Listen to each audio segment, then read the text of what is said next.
Ito na talaga ang SIM card na no expiry ang internet. Mag-load ka ng 399 besh. Kahit ilang buwan mo pang gamitin niya, kahit isang taon. Kung hindi mo maubos, talaga mag-expire yan.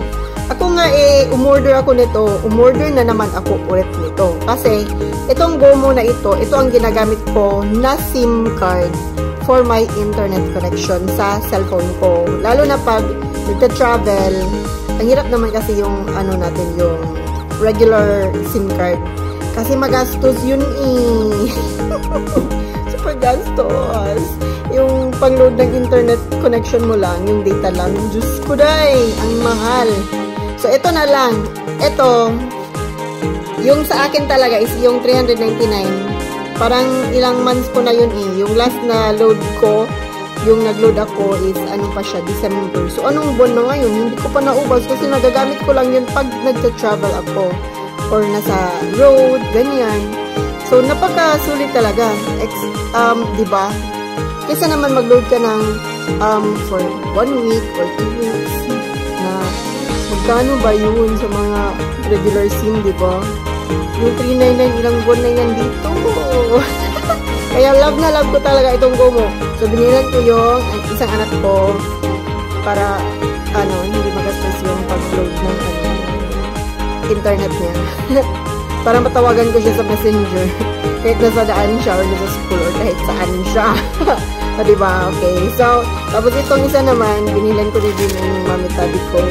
Para, isa lang kasi yung cellphone nila. Kaya, isang SIM card din para na kanila. Para, diba, kung emergency, kahit wala kang load, basta may mobile data ka, kahit saan, makakapag-call ka, makakapag-communicate ka sa mga tao. Kailangan mong tawagan. Tapos, yung isa naman, ito, para sa asawa ko, kasi nag-hotspot kami Mabagal pag dalawa Binilan ko na lang siya. Para may own siyang GOMO, diba? May own siyang mobile data. Hindi niya naman ginagamit yun kasi pag nasa daan lang. Meron naman sa bahay wifi. So yun. So matipid talaga. Hindi mo talaga siya magagamit na yung maubos mo talaga agad. Kasi pang daan lang ito or pang outside lang yung wala kang wifi. So yun, kahit nasa mall, diba, kung magsha-shopping ka, minsan kailangan ng wifi, pambayad, diba? O, diba? Instant may internet connection ka na.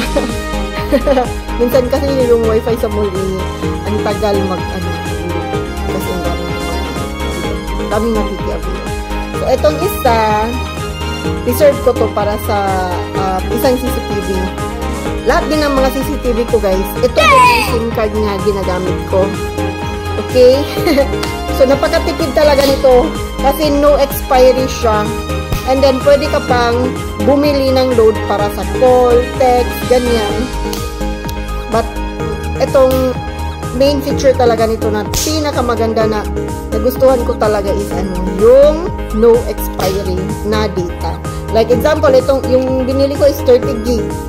Ang tagal talagang naubos. Biruin mo, December pa yung last na load ko. Hindi siya nag-expire talaga. Anong buwan na ngayon? June? So, parang 6 months na siya. So, share ko lang talaga ito. Kasi, gusto ko ding malaman nyo na meron palang ganito. Pwede pala tayong makapagtipid sa, natin, sa load ng mobile data na usage, diba? At saka, pagbili natin ng mahal na load. Pwede palang ganito. Ilang buwan din natin magamit, di ba? Hindi yung kailangan na, hindi ko pa naubos yung, yung mobile data ko na binayaran. Ang mahal naman nun. Magkano ba ang mga mobile data ngayon na, basta mahal siya. Yung 300 pesos mo siguro, lang yun, 1 month. May expiry talaga, 1 month. Ito, hindi mag-i-expire ng 1 month. So, yun. So, kung gusto nyo ding umorder nito, you can check out my basket. Hanapin nyo lang dyan. But ngayon, hindi pa available sa, Hello Basket ko. Pinopromote ko lang ito kasi gusto ko makapag-share sa inyong lahat. Kung gaano kaganda itong GOMO SIM card kasi ito talagang ginagamit ko. Ang pinaka-love ko.